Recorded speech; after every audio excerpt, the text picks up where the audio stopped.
Autovadītāji jau pamanījuši, ka strauji augušas degvielas cenas. Litrs degvielas maksā vairāk par 80 centīmiem. Un pavisam drīz gaidāms vēl viens degvielas sadārdzinājums. Kas to nosaka un kāpēc šis iespējams ir pēdējais mēnesis, kad labā nozīmē izceļamies uz Lietuvas un Igaunijas fona, stāsta Karina Rubene. Tam, ka degvielas cenas Latvijā nu jau pārkāpušas 80 centīmu slieksni, ir trīs galvenie iemesli – augstums Eiropā, benzīna pieprasījuma pieaugums ASV un valūtu svārstības. Mēneša laikā dolāra kurs ir pastiprinājies priekš mums par 9%, tas ir milzīgs skaitlis. Bet jebkurš resursu sadārdzinājums pasaulē mums nav izdevīgs, jo importējot šos produktus, tas nozīmē, ka patēriņš samazināsies. Nevarēsim iegādāties tik daudz, cik vēlētos vai kā tas bija agrāk. Lietuvā litrs degvielas šorīt maksāja sākot no 86 centīmiem litrā, Igaunijā 82 centīmus. Taču Lukoil padomes priekšsēdētāja vietnieks paredz, ka jau ar jauno gadu situācija mainīsies un Latvijā būs Baltijas valstīs dārgākā degviela. Protams, tas nav viss labi, jo kopā ar mūsu cenām uz augšu iet viss.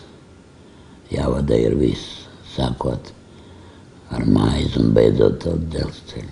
To sekmēs valdības pēdējie lēmumi. PVN 1%, tas ir kaut ko 0,7 centīmu par litru. Tas ir viens no iemesliem. Uzlikt akcijas nodoklis faktiski uz rapsu un uz spirta, ko mēs maisam, tas ir 5%. Tas ar kaut ko 0,8. Viss tas kopā un tur strateģiskie rezervi tā nodevu. To man grūti vēl pateikt, cik būs, bet es domāju savu 2-3 centīmu klāt.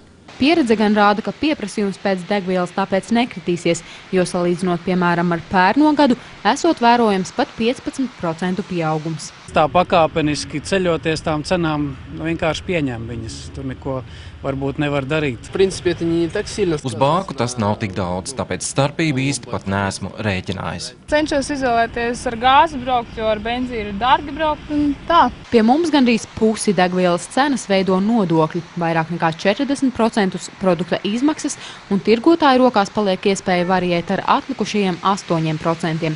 Bet, piemēram, Igaunijā degvielas cenā vēl iekļauts arī ceļu nodoklis. Līdz ar to tie, kas vairāk brauc, vairāk arī maksā. Cenu kāpumā gan varot saskatīt arī ko optimistisku, saka Haims Kogans, proti to, ka ekonomika iet uz augšu. Pilnu interviju ar Lukoil padomes priekšsēdētāja vietnieku skatieties www.ltvziņas.lv. Karina Rubene, Graudiņš, Latvijas televīzija.